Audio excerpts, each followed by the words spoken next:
only joogu పెట్టుకొని పని పోతుంది గెప్పు మారాలి దాన్ని అంటారు దాని పోతే అందుకని ఏత ಜೀವನ ಹಾನಿ ಆಯ್ತು ಅಪ್ಪನ ಎಂಚಿನ ಆತು ಎರಟ್ಟಿಲ್ಲ ದಾಳಾವ ಅಪ್ಪನ ಮಿತ್ತಿಗೆ ಅವನ್ ಸರಿ ಸಮಾನ ಮಾಡ್ತಾರೆ ಅಕಲ್ನಕಲ್ಲ ಇದ ಮಸ್ತ ವಿಚಾರ ಉಂಡು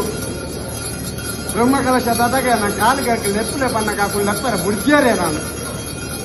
ಹೆಂಗಸ್ತಿನ ಅಧಿಕಾರ ಬೇಕವಾ ದೈವಗಳು ಇಜ್ಜಿ ಅಪ್ಪಣ್ಣ ಚಿಂತನೆಡಿ ಅಂತ ಹೋಜುವೆ ಚಿಂತನೆ ಪಾಡೋಡೆ ಆಪನವು ದಾಣೆ ಚಿಂತನೆ ಪಾಡ್ನಾಗೆ ಅಂತ ಹೋದು ರಾಚಿಡು ಉಂಟುವೆ ಅಪ್ಪ ಉಳ್ಳಾಳಿನ ಭಾರಿ ಮಲ್ಲ ದೈವ ಒಂಜಿ ಉಂಡು ಹೂ ಒಂದು ಕೇಳಿ ಮನ್ಸಿನ ಪೊರ್ತುಡು ನಿಗಮ ನಾಳೆ ಪಾತ್ರ ಆ ಪೊರ್ತುಡು ಅರ್ನ ಪೂರ ಬೇಡ ಅವಡು ಬ್ರಹ್ಮಕಲಶ